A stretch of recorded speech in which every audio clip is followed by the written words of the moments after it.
当天上那几颗行星走到某些特定的位置，这座时钟就会发出滴答的一声响，而真正懂得读它的人会发现一个让人头皮发麻的规律：人类历史上几乎每一次文明的大转折，每一次帝国的崩塌，每一次思想的翻新，都刚好对应着天空中一次极其罕见的排列。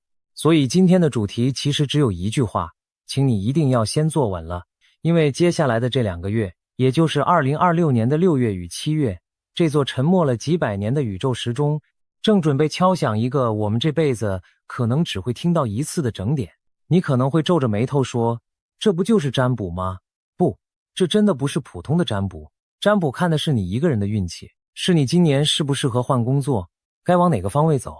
而我们今天要摊开来解读的是整个地球的剧本。更可怕的是，当我们把6月与7月的这张星盘铺在桌上，再把万加、诺查丹马斯、帕克、比格斯、阿南德这些古往今来最出名的预言一张一张叠上去的时候，我们发现它们竟然不约而同，全部指向了同一个时间窗口。这到底是世纪大巧合，还是这个世界真的被谁预先写好了一份我们肉眼看不见的程式码？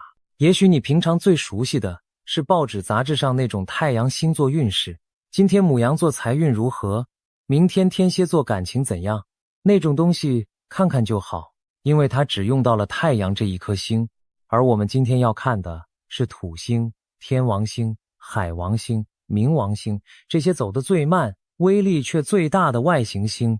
它们在天上一动一格，动辄就是好几年，影响的也不是某一个人的心情，而是整个时代的气候。换句话说，太阳星座运势看的是今天会不会下雨，而外行星合相看的是整个地球的气候正在发生什么样的巨变。今天我们要谈的是后者，是真正能撼动整个文明的那种大尺度力量。让我再多说一句，免得你还是觉得这太悬。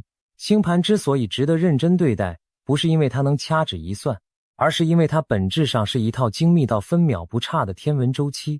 土星绕太阳一圈要将近30年，木星要将近12年，而冥王星更是要200多年才转一圈。当这些不同速度的指针在某个时刻刚好走到同一个刻度上，那就是一个极其稀有的天文事件。而人类几千年的历史一次又一次地证明，每当天上出现这种大尺度的排列，地上往往就会跟着发生制度的崩塌、帝国的兴衰，或是思想的革命。这不是迷信，这是一种被反复记录下来的天与地之间的奇妙共振。你以为这是现代人才迷的东西吗？恰恰相反，早在几千年前，从古巴比伦到古中国，那些最古老的文明都养着一批专门看天象的人。他们抬头观星，可不是为了算个人的命，而是为了替整个王朝、替整个国家预测来年的吉凶，决定该不该打仗，该不该登基。在西方，这门学问有一个专门的名字，叫做世运占星。它看的不是个人，而是国家与时代的兴衰。而这门古老学问里有一条铁律，每年太阳回到牡羊座0度的那一刻，那张星盘就决定了未来一整年的基调。所以当2026年土星与海王星就死死地咬在牡羊座这个位置上，懂行的人早就坐不住了。举个离我们很近的例子，2020年木星与土星在水瓶座的0度发生了一次被称为大合相的相遇。那一年刚好就是一场席卷全球的瘟疫，彻底改变了每一个人生活方式的一年。从那一年起，远距工作、线上生活，整个社会的运作模式都被改写了。当时很多占星师早就说过，那是一个风向时代正式开启的讯号。你看，天上的指针一动，地上的世界就跟着翻了一页。这种对应一次又一次，从不缺席。在我们正式破解这份密码之前，再讲一件刚刚过去不久的事，好让你明白我们真的不是在吓唬人。就在今年2月底，中东的局势突然急转直下，一连串针对伊朗的精准打击震惊了全世界。而早在这件事爆发的好几个月前，帕克就已经反复强调过，他看见伊朗的高层与核子设施会遭到非常精准的针对性攻击。他甚至说这场冲突会升温得极快，然后又会突然停下来。当新闻画面真的一幕幕播出来的时候，那些原本笑他是江湖术士的人全都闭上了嘴。一个几个月前才说出口的预言，就这样活生生的变成了头条新闻。这就是我们今天要谈的第一个重点。预言这种东西，平时听起来像天方夜谭，可一旦应验，回头看就会脊背发凉。而帕克也好，万家也好，他们对2026年下半年的描述，几乎可以用4个字来概括：天翻地覆。问题是，天为什么偏偏会在2026年翻？答案就藏在星盘里。要读懂6月与7月，我们得先把镜头往前拉一点点，拉到今年的2月20日。那一天，天上发生了一件几百年才会出现一次的大事，土星与海王星在牡羊座的零度正式合相了。我知道这几个字听起来很冷，但请你跟着我想象一下，土星是那个负责规矩、负责现实、负责一砖一瓦盖房子的严厉工头，而海王星则是那个负责梦想、负责灵性、负责把旧世界一点一点溶解掉的造梦者。当这两股力量在牡羊座的零度撞在一起，意味着什么？牡羊座的零度是整个黄道12宫的起点，是所有循环真正开始的那个原点，是宇宙按下重新开始的那一颗按钮。在古老的占星传统里，这个位置从来不是用来看小情小爱的，它是用来预测一个国家的命运，预测整整1年甚至一整个时代走向的关键点。而土星与海王星上一次在牡羊座相遇，要追溯到遥远的1702年，距离现在已经超过300年。上一次他们合相，无论在哪个星座，也已经是1989年的事了。换句话说，2026年的这场相遇是一个跨越世代的讯号，它在告诉我们，一个旧的时代正在死去，一个新的时代正在出生。而最让人不寒而栗的是回头去翻土星与海王星过去几次相遇的历史。1989年，他们上一次合相的那一年发生了什么？柏林围墙倒了，整个苏联与东欧的旧体制在短短几年内土崩瓦解，冷战结束，一个旧世界轰然落幕。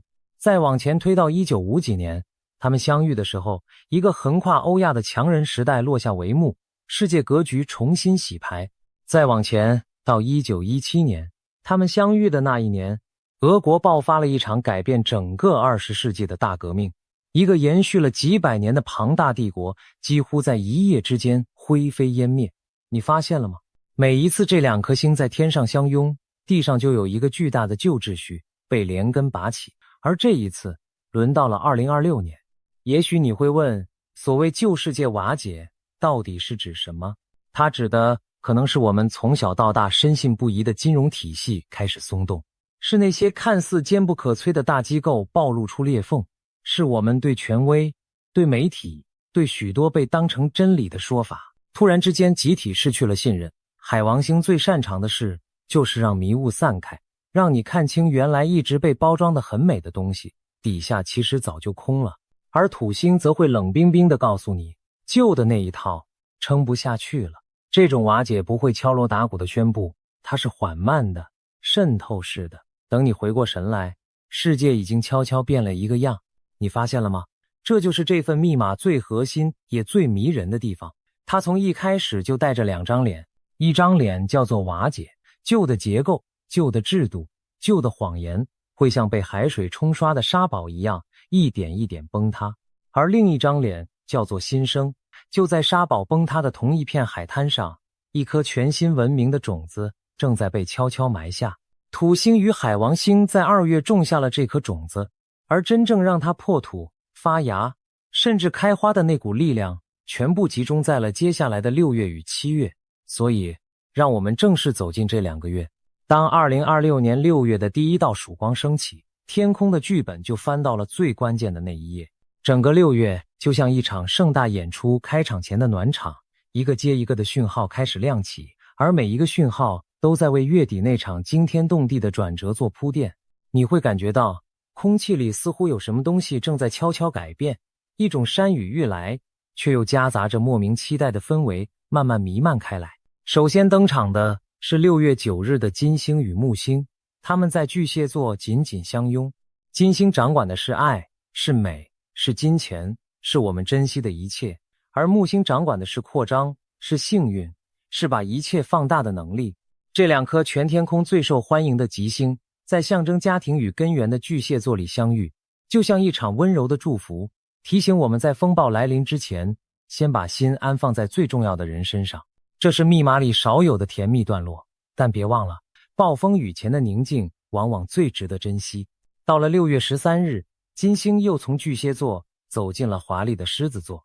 如果说金星与木星的相遇是温柔的祝福，那么金星进入狮子座，就像是替即将到来的那场大庆典提前点亮了第一盏舞台灯。这段时间，人们会更渴望爱，更渴望表达，更渴望把日子过得热烈而尽兴。它在提醒我们，哪怕大时代的乌云正在天边集结，此刻的我们依然有权利去爱，去欢笑，去好好的活着。这份在动荡前夕的热烈本身就是一种勇敢。接着到了6月19日，一颗叫做凯龙星的小行星悄悄走进了金牛座。凯龙星在占星里有个让人心疼的名字，它叫做受伤的疗愈者。它走过的地方会把我们最深、最不愿被人触碰的那道伤口翻出来。可它翻出来不是为了让你痛，而是为了让你终于有机会把它治好。它走进掌管金钱、物质、土地与身体的金牛座，意味着未来几年整个人类对于财富、对于安全感、对于我们和这片土地的关系都会经历一场深刻的反思与疗愈。然后是一个你一定不陌生的日子，6月21日，夏至。在这一天，太阳走进巨蟹座，北半球迎来一年中白昼最长、阳光最盛的时刻。但在星盘里，这一天的意义远远不只是天气变热而已。夏至是一年4个最重要的转折点之一，它是一道宇宙的门槛，光在这一刻达到了顶峰，然后开始一点一点往回收。古人早就懂得，最亮的时刻也正是黑暗悄悄反攻的起点。能量从这里开始，从向外的喧嚣转向了内在的沉淀。就在6月底这场大转折正式上演之前，6月的下旬还藏着一个安静却重要的时刻——双子座的新月。新月是月亮完全隐没在黑暗里的那一刻，自古以来，它都被看作是播种与许愿的最佳时机。在这个一切都即将被点燃的夏天前夕，这颗双子座新月像是宇宙给我们的最后一个喘息，让我们在风暴来临前静下心来，想清楚自己真正想要的到底是什么。因为一旦7月的惊雷响起，很多事情就由不得我们慢慢思考了，而真正的好戏全部挤在了6月底这短短的几天里。先是6月28日，火星冲进了双子座。火星是行动，是愤怒，是刀剑，而双子座掌管的是语言与资讯。当火星拿起双子座的麦克风，言语就会变成武器。整个世界的舆论场、网络上的口水战、国与国之间的隔空喊话，都会在这段时间突然变得火药味十足。一句话、一则贴文，都可能在这个时候掀起远远超出你想象的轩然大波。紧接着6月29日，发生了2件大事，几乎是同一天。第一件，水星开始逆行，而且就逆行在情绪最敏感的巨蟹座，一路要逆行到7月23日。水星逆行你一定听过，它最有名的就是让沟通出错，让交通和科技状况百出。但它真正深层的意义是让那些被藏起来的、被遗忘的、被刻意掩盖的东西重新浮出水面。在接下来的这将近1个月里，会有很多你以为早就翻篇的旧事，很多你以为永远不会被知道的秘密，突然被翻出来摊在阳光底下。而水星逆行在巨蟹座还有一层特别的含义，巨蟹座掌管的是家，是过去，是我们的根。所以这一次浮出水面的很可能不只是国际间的秘密，还包括许多和历史、和血脉、和我们从哪里来有关的真相。被尘封的档案，被遗忘的旧事，被刻意改写过的记忆，都有可能在这段时间以一种你意想不到的方式重新回到我们眼前。历史往往就是在这种时刻被重新翻案。而第二件，也是整个6月最重磅的一件，木星正式离开了巨蟹座，登上了狮子座的王座。请你记住这个画面，因为这就是我们今天标题里那场大庆典在天空中最直接的对应。木星是扩张与幸运之星，而狮子座是整个黄道里最闪耀、最华丽、最像国王的星座。它掌管的是舞台，是创造力，是自我表达，是那种我就是主角的光芒。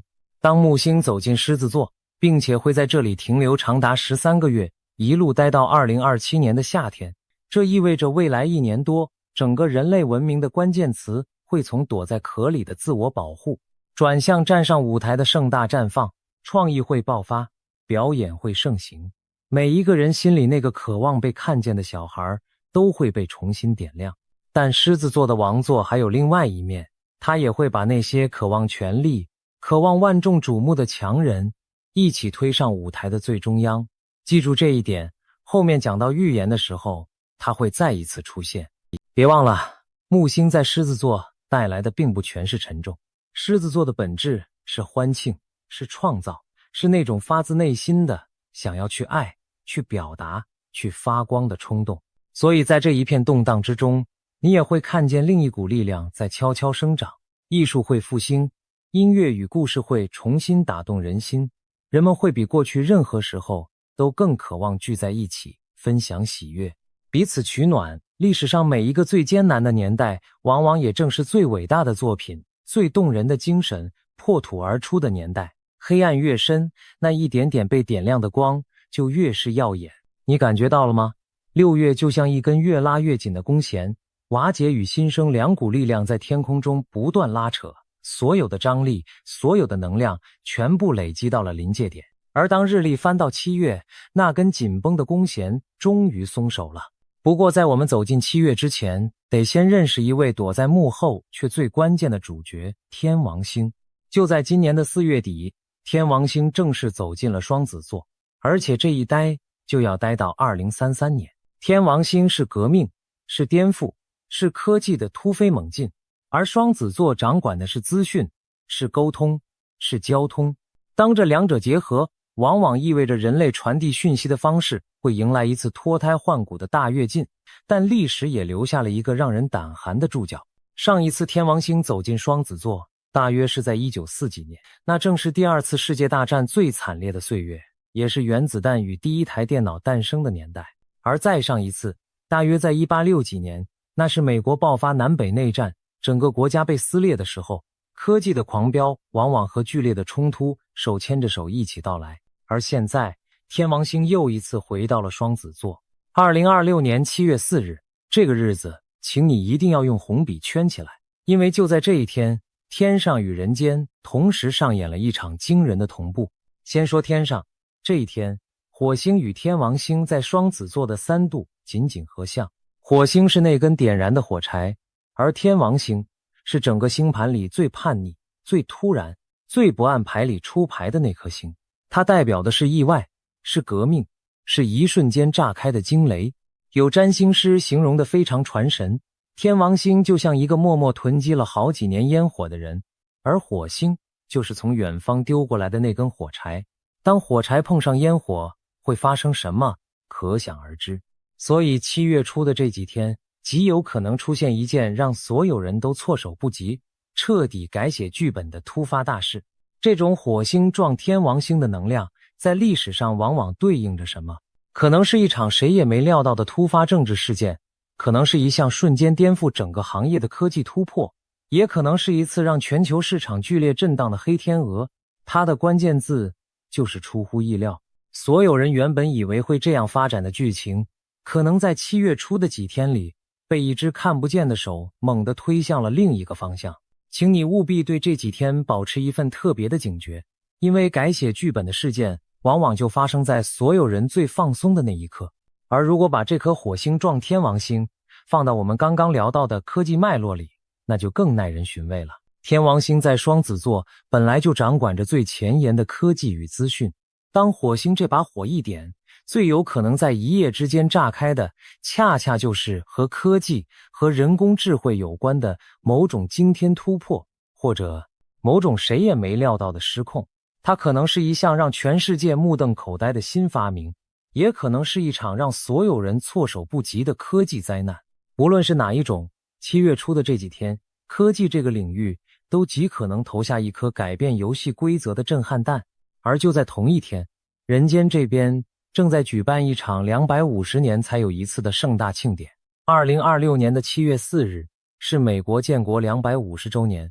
从1776年那一张写满字的羊皮纸，56个签名开始，整整250年过去了。整个美国从年初就开始筹备这场被称为史上最重要的庆祝烟火游行，特别发行的纪念硬币，甚至要在费城的独立广场埋下一个写给未来的时光胶囊。全世界的目光都会在这一天聚焦。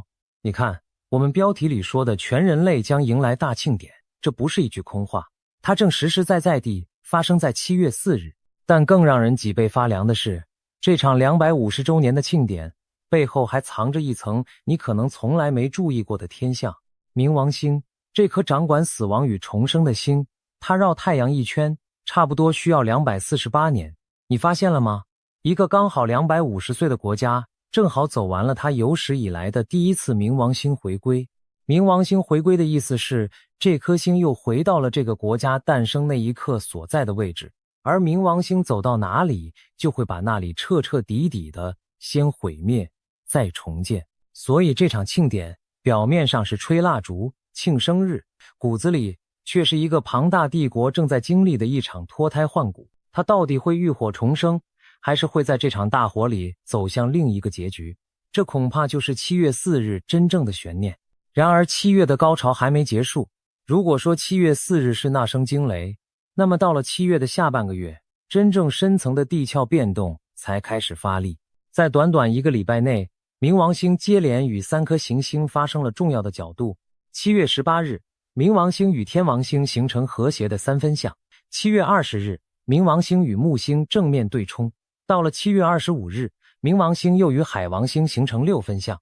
你不需要记住这些术语，你只需要知道一件事，这是一连串极其罕见的冥王星密集排列，而它们全部围绕着一个主题：权力的彻底重新洗牌。而此刻的冥王星正坐在水瓶座里，水瓶座代表的是什么？是群众，是科技，是网络，是那种属于所有人而不再属于少数人的力量。当掌管毁灭与重生的冥王星走进象征群众与科技的水瓶座，再加上7月下旬这一连串的引爆，它几乎是在明明白白地告诉我们，旧的权力结构，旧的金字塔正在被一股由科技与群众汇聚而成的洪流从根基上撼动。而站在这股洪流最前面的会是谁？很多人立刻想到了4个字：人工智慧。而说到冥王星走进水瓶座，这件事本身就藏着一个让人起鸡皮疙瘩的历史巧合。冥王星上一次待在水瓶座是大约在1770几年到1790几年那20年间。那是一段什么样的岁月？那正是美国诞生、独立宣言被签署的年代，那正是法国大革命爆发、旧王朝被一夜推翻的年代，那也正是蒸汽机开始轰鸣、工业革命彻底改写人类生产方式的年代。换句话说，上一次冥王星走进水瓶座，人类就亲手砸碎了旧的王权，建立起现代的民主与工业文明。而现在冥王星又一次回到了水瓶座，那个在上一轮冥王星水瓶时代诞生的国家刚好就要迎来它的250岁生日。历史似乎正在用一种我们都听得懂的方式悄悄地再押一次韵。那么改写人类文明这几个字会不会太夸张了？一点也不。请你想想看，当旧的金融秩序开始松动，当人工智慧开始重新定义什么叫做工作，什么叫做知识，甚至什么叫做真实，当权力从少数人的金字塔悄悄往群众与科技的网络转移，这里头的任何一件都足以改变我们孩子未来生活的整个样貌。而2026年的下半年，这些变动很可能不是一件一件慢慢来，而是被天上的密码压缩在了短短几个月里集中引爆。文明的剧本就是在这种时刻被人重新执笔。这里有一个角度特别值得我们留意，那就是7月20日的冥王星对冲木星。木星代表的是扩张，是膨胀，是金钱与市场的繁荣。而当毁灭之星冥王星和它正面对撞，在世运占星里，这往往是一个关于财富泡沫、关于债务、关于市场狂欢走到尽头的讯号。膨胀到了极限，就会迎来收缩。吹得太大的泡泡，总有被戳破的一天。这颗对冲加上水瓶座那场权力洗牌，让不少人开始担心2026年的下半年，全球的金融体系会不会也走到一个必须面对清算的关口。记住这个画面，因为等一下会有一位预言家把这件事说得更加直白。讲到这里，也许你心里已经升起了一个含义：为什么天上那些冷冰冰的石头会和地上发生的事对得这么准？为什么几千年前的占星师、几百年前的诺查丹马斯和今天的这些预言家，竟然能隔着漫长的时空看见同一幅画面？是这个宇宙本身就藏着某种我们还不理解的节奏，还是真的有一只看不见的手，早就把这一切一笔一笔写进了剧本里？这个问题我们先放在心上，因为它会是今天最后留给你的那个谜。讲到这里，星盘这份密码的轮廓已经越来越清晰，瓦解与新生，毁灭与重生，惊雷与庆典，两张脸始终交替出现。但如果只有星盘，你或许还会说这是穿凿附会。所以接下来才是今天最震撼的部分，我们要把那些古往今来最有名的预言家，他们对2026年下半年的描述，一个一个请出来，看看他们说的和这张星盘到底对不对得上。准备好了吗？古今预言同时应验的时刻到了。先说帕克，他对2026年的整体定调就是一个充满动荡、危机与巨大转变的年份。他预言，因为一场可能席卷全球的大冲突，某些国家的领导人会以非常手段继续掌权，正常的政治程序甚至会被打破。他还特别提到，这场全球性的冲突很可能和台湾有关。除此之外，他做了一个非常具体也非常吓人的预测。他认为在2026年的8月，日本上空会出现一团灾难性的气体云。同时，他也警告会有一场重大的网络事件冲击加密货币与人工智慧市场。你还记得我刚才请你记住的那个狮子座王座吗？帕克口中那位以非常手段继续掌权的强人，那位站上舞台正中央的领袖，恰恰就和木星登上狮子座王座的天象遥遥呼应。一个是天上的剧本，一个是人间的预言，他们竟然在同一个时间点讲着同一个故事。而这已经不是第一次了，等一下还会有更多。而帕克提到的那场可能和台湾有关的全球冲突，对我们这些生活在这座岛上的人来说，听起来格外刺耳。但我想说的是，越是这种时候，我们越需要的不是恐慌，而是清醒。预言提到台湾，并不代表结局已经写死，反而提醒我们，这座岛屿在这个大时代里正站在一个极其关键的位置上。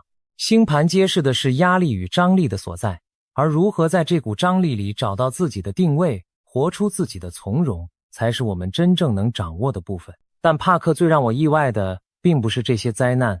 在他和一群同样有预知能力的朋友的讨论里，他们反复提到一个和灾难完全相反的主题。他们相信人类正站在一场巨大灵性觉醒的门口。他们认为，我们正在从一个叫做卡利时代的黑暗纪元，慢慢过渡到一个全新的充满内在平静与精神成长的时代。你看，这不就和星盘里那张新生的脸完美重叠了吗？毁灭的同时，觉醒也在发生。而帕克还反复强调一句话，未来不是固定的。这句话我们先记住，后面非常重要。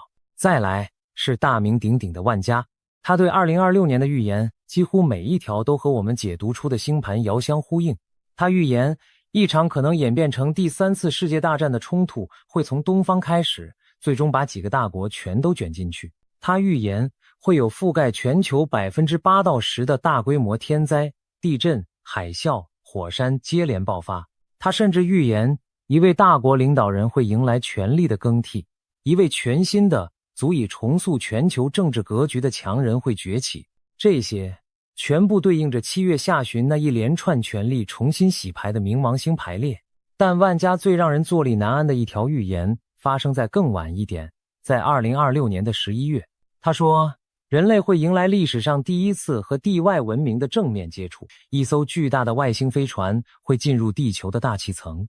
而最诡异的是，这条预言竟然和最近天文学界吵翻天的一个神秘星际天体连在了一起。这个闯进我们太阳系的不速之客，到底是一颗普通的彗星，还是别的什么？至今众说纷纭。难道这就是万家口中那艘飞船的前奏吗？关于这个星际天体的种种疑点，我们先前专门做过一整集，这里就不展开了。不过请你先别慌，万家虽然预言了战争与天灾，但他同时也明明白白地说过，这个世界要到5079年才会真正走到尽头。换句话说，2026年再怎么天翻地覆，都绝对不是人类的最后一章。他还预言，人工智慧会在这一年开始全面主导许多关键领域，而人类社会会在某个时刻突然惊觉，我们已经走得太远了。这个我们走得太远的警告，又一次精准地呼应了水瓶座里那颗躁动的冥王星。万家对2026年其实还留下了一些别的线索。他预言这一年，全球会笼罩在一种挥之不去的经济焦虑里，这又一次和我们前面讲的财富泡沫对上了。他甚至具体的预言，一位统治了俄罗斯许多年的强人会迎来权力的终结，而一位崭新的领袖将会登场。当然，他也不全是坏消息，他还预见人类会在这一年在攻克某些重大疾病上取得惊人的突破。你看，毁灭与新生这两张脸，连在万家的预言里都是这样同时出现的。古今预言怎么能少了诺查丹马斯？他在1555年写下的那本诗集里，总共留下了942首晦涩难懂的4行诗，而他的追随者相信，编号第26的那些诗句对应的正是2026年。其中最有名的一句写着：巨大的蜂群将在夜晚的伏击中升起。蜜蜂代表什么？有人说是各国的领袖，也有人立刻联想到那密密麻麻的，是不是正是今天战场上铺天盖地的无人机？他还写下了一句让人毛骨悚然的诗：7个月的大战，人们因邪恶而死。这句话几乎被所有人拿去对应正在持续的地缘冲突。而另一句更直接，伟大的人物将在白昼被雷电击倒。这位伟大的人物会是谁？是国王？是领袖？还是某个举世皆知的名人？没人说得准，但有一件事是肯定的，他预言了一位伟大领袖的崛起，以及一个全新的世界秩序的到来。崛起，秩序的重组，这不正是星盘里那场权力大洗牌的另一种说法吗？诺查丹马斯还留下了一句很耐人寻味的话，他说人们会为国王与王子们准备好一个个偶像。这句话被很多人解读为对个人崇拜的警告。在一个旧秩序崩塌、人心惶惶的年代，人们往往会本能地去寻找一个强人，一个救世主，把所有的希望、所有的恐惧全部寄托在某一个人身上。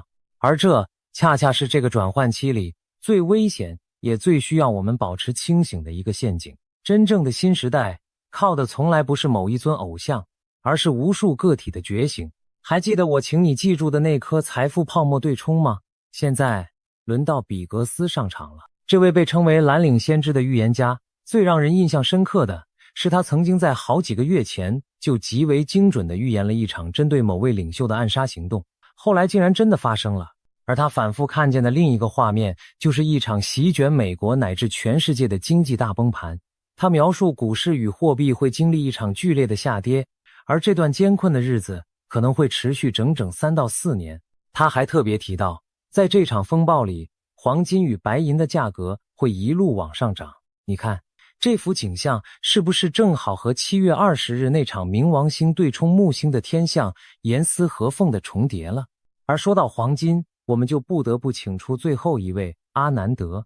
和前面几位不太一样，阿南德的解读是站在古老的吠陀占星之上的。他明确指出，2026年是一个几百年才会出现一次的时代转换周期。他用了一个非常精准的词，他说2026年是一座桥，一座连接2个时代的桥。他预言这一年会有极端的天灾，包括太平洋区域的巨大地震，会有剧烈的经济与地缘政治震荡，甚至连黄金的价格都可能翻上好几倍。比格斯看见黄金上涨，阿南德也看见黄金上涨，两个风马牛不相及的人竟然指向了同一个画面。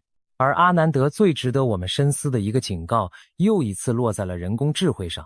他说，人工智慧可能会陷入一种灵性的真空，如果人类过度依赖它，这些智慧体甚至可能反过来对人类发动某种反扑。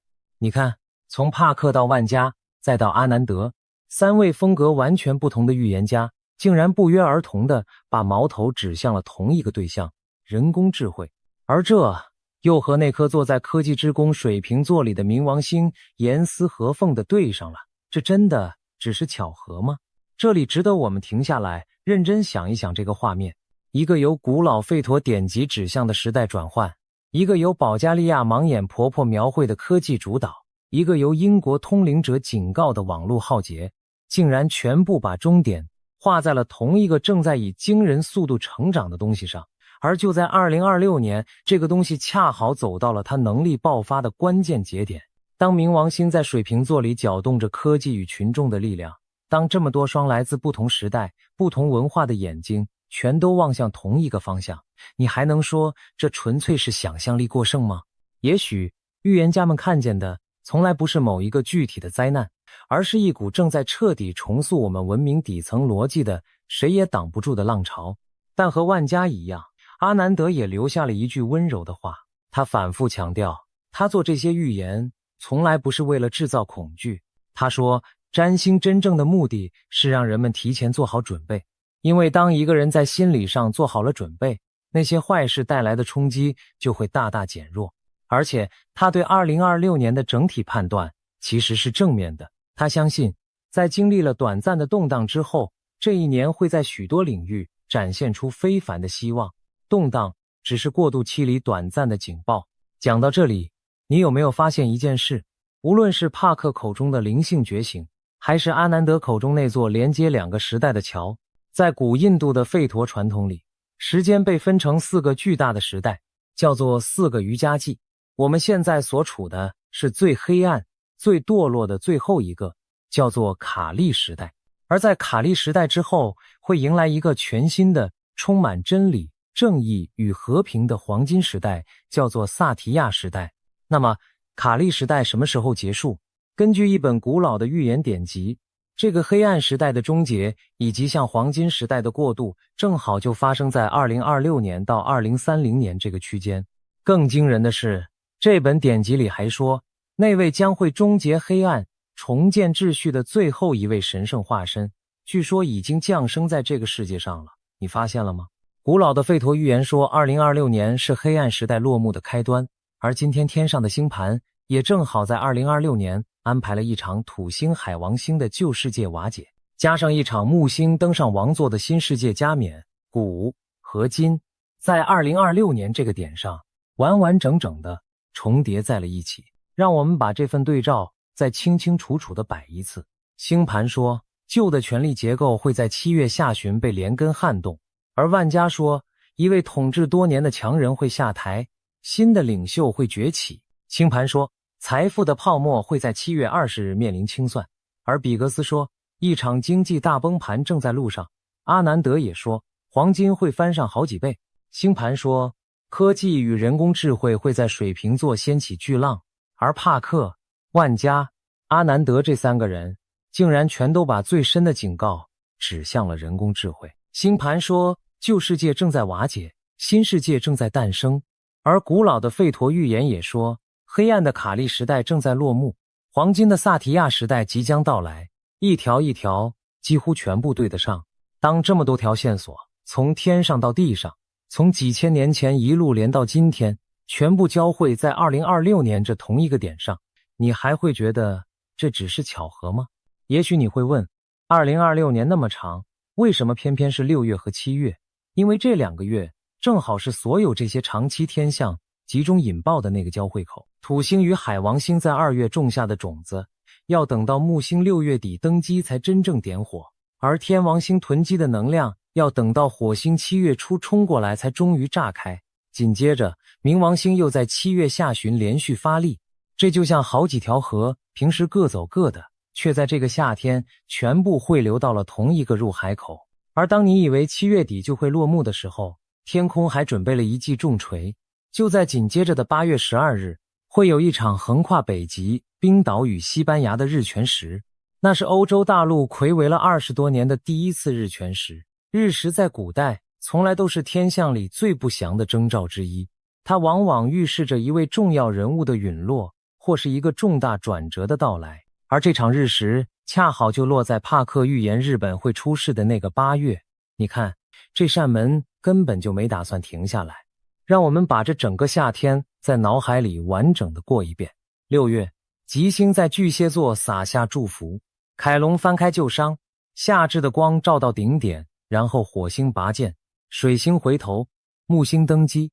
7月，火星撞上天王星的那一刻，人间正放着250年一遇的烟火。紧接着，冥王星连续3次出手，把整个世界的权力与财富搅得天翻地覆。到了8月，天空再用一场日全食为这一切画下一个沉重的惊叹号。你看，这哪里是随机发生的零碎事件，这分明就是一出早已写好分镜的大戏，一幕接着一幕，毫不拖泥带水地向着那个我们还看不清的结局推进。所以，这份藏在6月与7月星盘里的真正密码到底是什么？现在，我想你已经有答案了。它从来不是一份单纯的灾难预告，也不是一份廉价的祝福，它是一份关于死亡与重生的说明书。请你记住占星里最深刻的一个道理：毁灭和新生从来都是同一枚硬币的两面。土星与海王星一边溶解掉旧世界的谎言，一边埋下新世界的种子。冥王星一边把腐朽的权力结构连根拔起，一边为新生命腾出空间。而木星走上狮子座的王座，则像是为这一整场宏大的转变点亮了庆典的灯火。我常常觉得这个过程就像毛毛虫变成蝴蝶，在蛹里头，那条毛毛虫其实是先把自己的身体几乎完全溶解成一滩浆，那个画面看起来根本就是一场彻彻底底的毁灭。可正是在这场看似要命的瓦解里，一只全新的蝴蝶才得以慢慢成型。如果你只看见那滩浆，你会以为一切都完了。可如果你知道结局，你就会明白，那不是死亡，那是一种更高级的重生。2026年的这个夏天，或许就是人类文明在蛹里溶解的那一刻，看起来惊心动魄。可真正破茧而出的会是什么模样？现在还没有人能说得准。这就是为什么全人类将迎来大庆典这句话会有2层意思。表面上，它是7月4日那场250年一遇的盛大烟火，是全世界都在看的那场狂欢；而在更深的地方，它是一个旧时代终于落幕，一个新时代正式登场的，属于全人类的灵性庆典。古今所有的预言之所以会在2026年同时应验，不是因为这一年要毁灭，而是因为这一年恰好站在了那道死亡与重生的门槛上。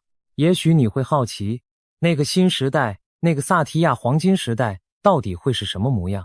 没有人能给你一张清楚的照片，但所有的古老智慧都不约而同地描述着类似的图景。那是一个谎言越来越难以藏身的时代，是一个人们重新开始向内寻找意义，而不是一味向外追逐的时代，是一个科技不再只用来控制与消耗，而开始服务于觉醒与连结的时代。在占星里，这也常常被称为水瓶座时代的真正降临。一个权力与知识不再被少数人垄断，而是回到每一个普通人手里的时代。它不会在某一天早上突然降临，它是从每一个愿意清醒的人心里一点一点长出来的。而2026年就是这颗种子破土的那一刻。我知道，听到这里，你心里可能五味杂陈，既有一点害怕，又有一点期待。这很正常，每一个站在时代门槛上的人，心情大概都是这样的。我们的祖父母辈也曾经历过属于他们的战争与动荡，属于他们的崩塌与重建，然后他们把日子一天一天的认认真真过了下来。我们也一样，再大的时代，最后都是由一个一个普通的早晨，一顿一顿平凡的饭，一次一次和家人的拥抱慢慢串起来的。所以，请别让那些宏大的预言夺走了你好好过日子的能力。看懂天上的剧本，是为了让我们脚下的路走得更稳，而不是更慌。但是，在你被这一切吓到，或者被这一切冲昏头之前，我想请你务必记住2句话。第一句是帕克说的，未来不是固定的。第2句是阿南德说的，占星的目的不是恐惧，而是准备。这2句话加在一起，其实是在告诉我们一个最重要的真相。这份写在天空上的密码，它是一张地图，而不是一张判决书。它告诉你，前方有岔路，有风暴，也有新生的曙光，但真正要往哪里走，决定权始终在我们自己手上。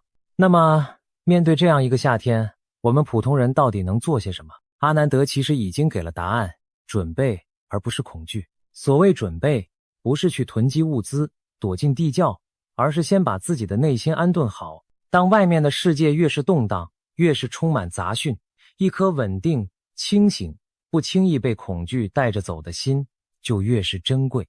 多去陪伴你爱的人，多去做那些真正让你觉得踏实的事，把注意力从那些你控制不了的远方拉回到你真正能影响的身边。因为当大时代的浪打过来，能站得最稳的从来不是跑得最快的人，而是根扎得最深的人。而如果你想更踏实一点，这里有几个值得你在这个夏天特别留意的讯号。第一，留意7月初那几天有没有什么突如其来、完全在意料之外的大事，无论是政治上的还是科技上的。第二，留意整个7月下旬一直到8月，全球的金融市场与金价有没有出现剧烈的波动。第三，留意所有和人工智慧有关的重大消息，因为那很可能就是这个时代最关键的一条伏笔。我说这些不是要你天天盯着新闻提心吊胆，而是希望当这些事情真的发生时，你不会是那个最慌张、最容易被情绪牵着鼻子走的人。看懂了剧本的人，才有资格在大戏开演的那一刻依然保持那份难得的从容。